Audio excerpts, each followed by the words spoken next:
Hello my brothers and sisters in nerdiness, welcome back to the Spider's Web. In this video we're going to be painting this chappie from Games Workshop's Warcry. He's one of the Darkoath Savagers. Said it right that time, just for a change. Provided by Andy from Wigan Wargames and Roleplaying group. And as usual, always like to give him a shout because he's the one who provided this mini. It's always nice to give credit where credit's due. We're starting off with Tiger's Eye skin. This is just because I fancy a change from the barbarian skin that I think I used. The speed paints that we use for the skin tones on this. When you do actually put the speed paints down the way I've done it, it's not set in stone. You can change it at any time. So if you've painted something and you don't like the look of it, it's acrylic, paint over it, not a problem. I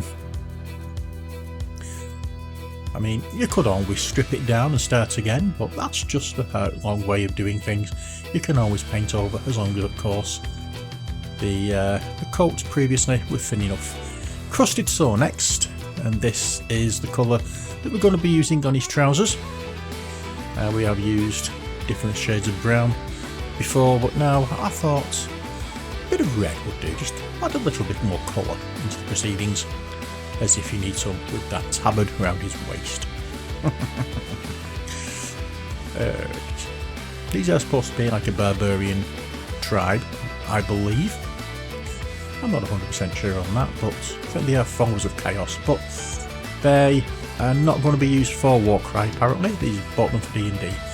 Now Moondust, this is more like a chartreuse kind of colour, a greeny yellow, or a yellowy green, whichever way you want to use it, look at it. And this is what we're using for the tabard. We're doing little crisscross strokes here, or dots, whatever, however you want to do it. I'm just trying to make texture, make it look as though there's some texture on this tabard, or again, whatever you want to call it. Doing the edges a bit where it's going to be hit by light, or we're thinking where it's going to be hit by light, and then basically stippling or doing little lines, just to give it more interest. Now this part I'm going to do it as basically a highlight, to pick out the details and add a little bit more definition to the thing, and I'm only doing the top areas, the areas that are going to be hit by light. So anything that I think looking down at it is going to be illuminated from directly above light, then I'll do it with this. I'm also going to do any bits that are bone as well with spaceship exterior. Thought I'd have a change from Mummy's robes. This one is a very pale grey. This is the one I was thinking of when I was talking about Mummy's robes a bit earlier in one of the videos where I said it was a pale grey. That's a pale cream. This is the pale grey. It's more like a chewing gum white, if you get me drift on that one. And we're doing anything that's bone with this colour and highlighting up with that. We can also do some other bits as well, which we will be doing in a moment. We're going to be mixing some of the skin tone in there, and we'll use that for the fur around the top of his boots. Just a few little strokes here and there, just to make them stand out a little bit more. You may have noticed we've not touched the boots in any of these, apart from I think there's one we actually did the boots on. But we don't really need to do everything once we've done the base coat, because this is what's the word I'm looking for? All the emphasis should be on the face and on the major details, not on the boots, so I don't really worry about them. We're also going to do on the leather straps and everything with that. Now let's mix some of the red with the spaceship exterior and pop some of that Moondust in there as well, and we'll use that to highlight the trousers. Again, anywhere where we think the light is going to hit, that's where we touch with this colour. Highlight is always where you think light is going to hit and reflect from. So that is why we add that. So we've done the highlights. Now let's change to CD palette, and we're bringing a wash for the skin tone. This is strong skin wash. It's part of the flesh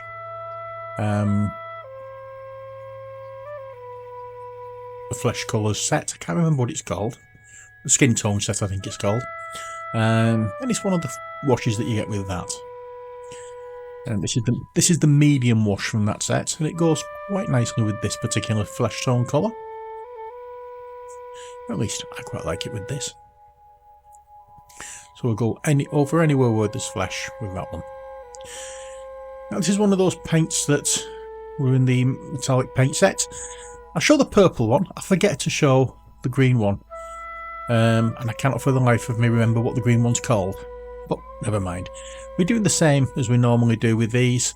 Purple in the shadow area and green where it's being hit by light.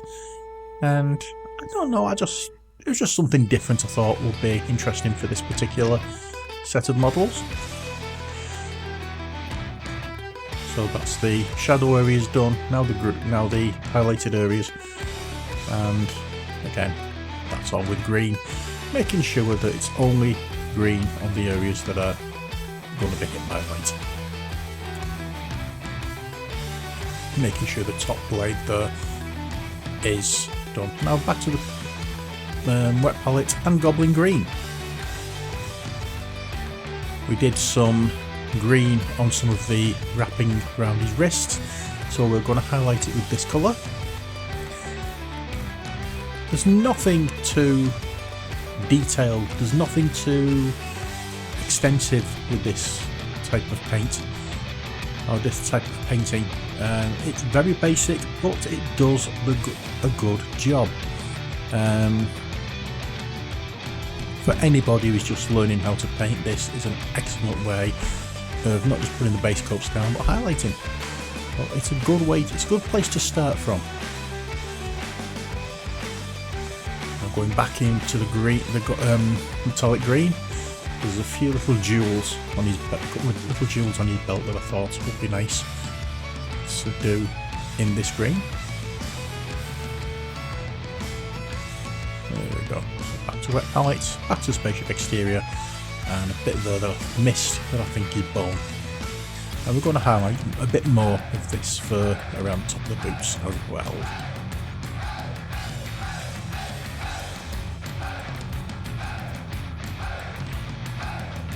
I hope you're enjoying these videos. I hope you're learning something. I mean, obviously these videos are not for expert painters.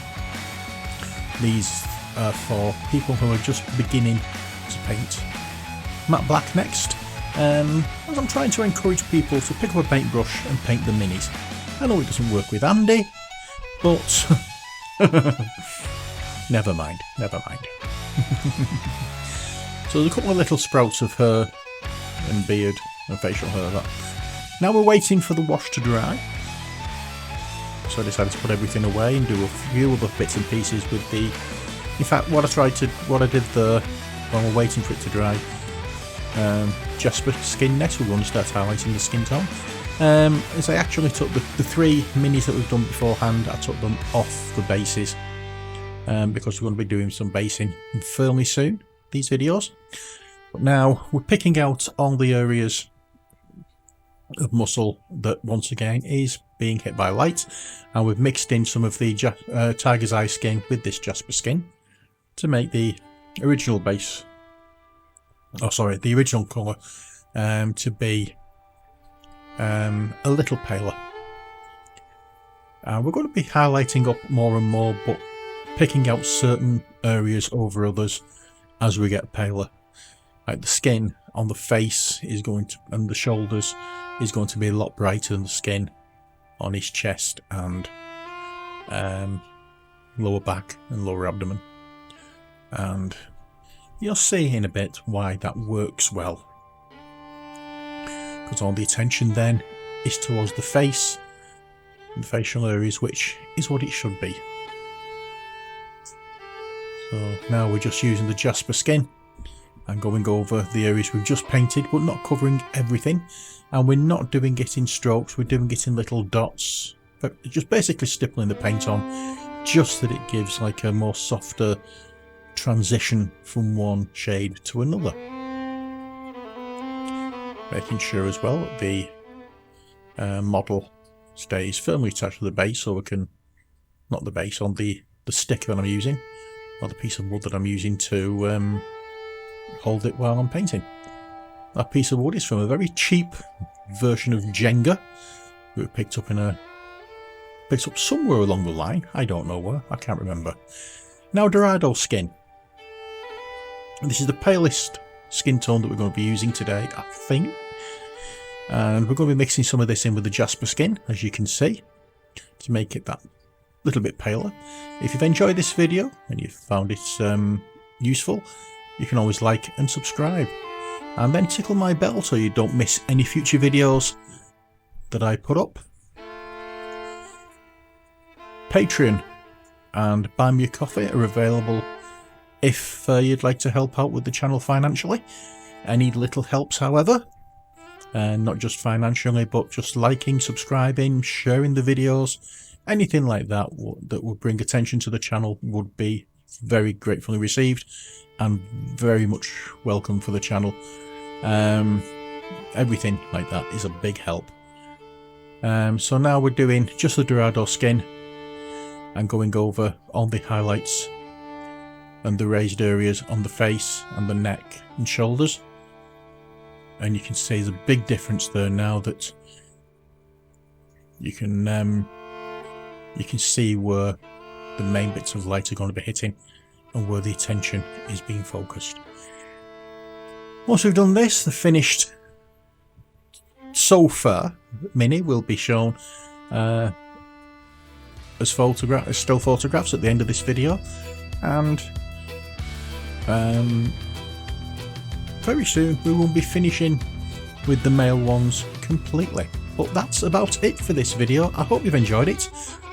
Until next time, as always, stay safe and take care. God bless, and bye for now.